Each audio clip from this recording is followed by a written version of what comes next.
The Toronto Blue Jays finally made the signing that we were all waiting for. They just signed 36-year-old Paolo Espino to a minor league deal. Don't know what kind of role that he's going to play with this Blue Jays team in 2024. However, he is a swingman with a lot of veteran experience. So we'll break that down on this episode of Jays Digest, as well as a couple of former Blue Jays. They're garnering interest from teams around Major League Baseball. So we'll have that and much more coming up next. What's up, Jays fans? I'm your host, Peter Vryonis, alongside host Nick Gosse. Now, we want to thank each and every one of you for all your support that we've gotten this year. We want to thank you guys for all your kind comments. We read all of them, even the good ones, even the bad ones. So thank you, and Merry Christmas Eve and Happy Holidays to each and every one of you out there that is watching this video. But Nick, got some news to discuss. The Blue Jays made a move. It wasn't the one that we were all clamoring for. It wasn't that big splash that we were all waiting for, but it's something. It's something to get the ball rolling before the new year here. I doubt that we'll see a move in the next 48 hours. I'm sure Ross Atkins and company are enjoying the time with the family, so good for them. I mean, they deserve it. They've had a long year as well. And at the end of the day, they are human, so they do deserve a couple of days off here. But Nick, this is the start of what I expect to be a very busy offseason for the Blue Jays. Paolo Espino, not the most exciting name in the book, but he is someone that could help offer some depth to this team that, you know, doesn't really have much of that when it comes to starting pitching in the minor leagues. So he's going to help out in that regard. And a couple of former Blue Jays that may have been on the Jays' radar to bring back this year are also getting interest from other teams around Major League Baseball. But it's a busy time around the MLB, and hopefully the Blue Jays get something done in the new year pretty quickly. Yeah, we didn't expect Ross Atkins to make a move before Christmas, and we were mistaken. Let's just get right into the first topic today, which is the Jays make a signing. Before we do, a quick reminder to hit that subscribe button if you aren't already. But let's get into it. Now, this isn't the signing that all of us were hoping to see. I saw a transaction tweet yesterday, and I was like, I wonder what they're going to do. And it was Blue Jays signed Paolo Espino, and you kind of covered what he does for the team, what kind of role he could be playing going forward. Now, he is not a guy who's most likely to make a big impact on the team going forward, but it's still worth breaking down. There's no other really news right now, especially this close to the holidays. Now, Peter, there's some, I guess, good things about Espino, but like you said, he's more of a depth guy in the minor leagues. But in his first 3 months of 2021, he showed some promise, putting up a 2.01 ERA, and then he obviously went downhill after that. Looking at his stats last year, 3 games, 24 ERA, so if you put that as a wash, in 2022, he had a near 5 ERA. 2021, again, he was a bit better, actually a fairly serviceable reliever / starter, as he pitched 109 innings in 2021. He's kind of developed into this, I guess, hybrid starter reliever role. I mean, Peter, what are your thoughts on the signing? Obviously, you kind of mentioned it there. It's nothing flashy. It's not going to make a huge impact. It's not going to draw fans to the seats, but it's a depth type addition, especially in a time where a lot of injuries tend to happen these days with pitchers. Yeah, and you want to have a guy with experience in this type of role, because last year we saw the Blue Jays have to turn to Thomas Hatch. Wes Parsons came up and made that start later on in the year. Obviously, the game didn't matter because the Blue Jays had already clinched a playoff spot, but it just goes to show you that you are going to need these guys throughout the course of a 162-game season. And you're right, Nick. He's not a flashy player.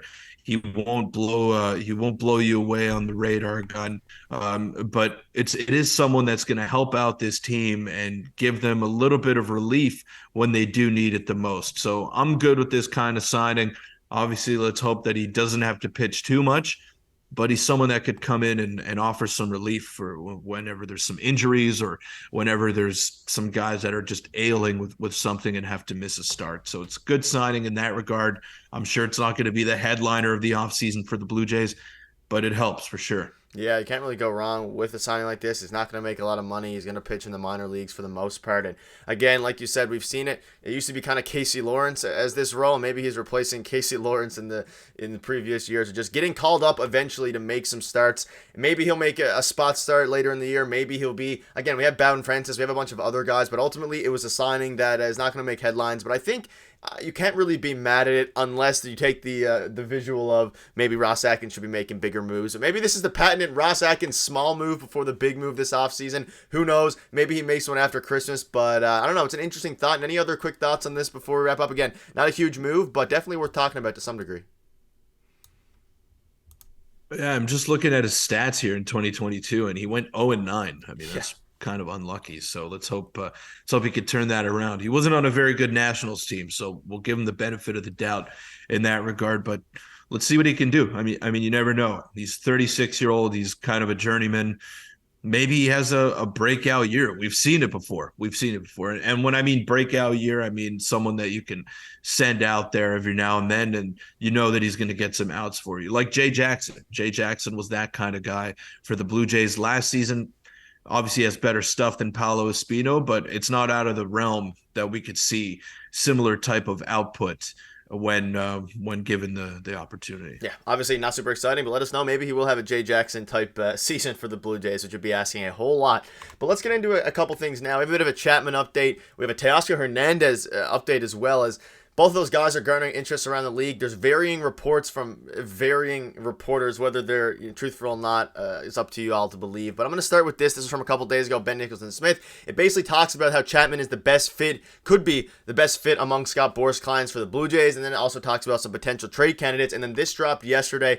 Who knows if this is real? I don't know if this guy, he's not a notable reporter per se, but he said that the Giants have made progress, have continued to be in contact with Matt Chapman. Now, Peter, whether this report is legit or not, there has been rumblings from Shai Davidi, from Ben Nicholson-Smith about the Giants and Matt Chapman.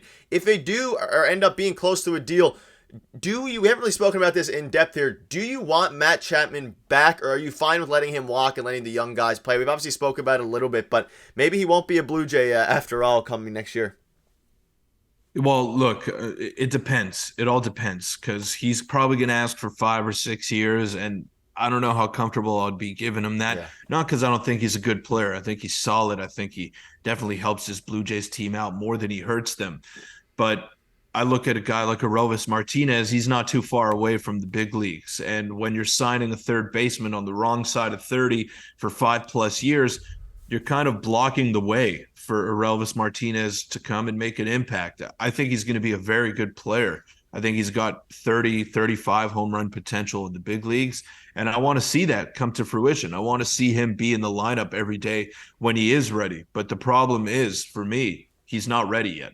He needs a little bit more time in the minor leagues to acclimate himself to professional baseball, to hone in all of his skills. And I think one more year will do him wonders. So you don't want to rush him to the big leagues and have him struggle, and then you don't have another option at third base. So I think the Blue Jays need to look for a stopgap type of option for just 1 year, whether it's Alex Bregman, Willie Adames, someone else. I'm not comfortable giving Matt Chapman 5-6 years, because I want Aroldis Martinez to play, but I want him to play next year. So address the situation, address the hole that needs to be filled with a stopgap option, not a long-term option. Yeah, I agree as well. And that's probably the big question here regarding the Jays, is if they want to block all these young guys who are very, very close, and they have an abundance of infielders in the minor league system. Now, Peter, one quick thing to throw in.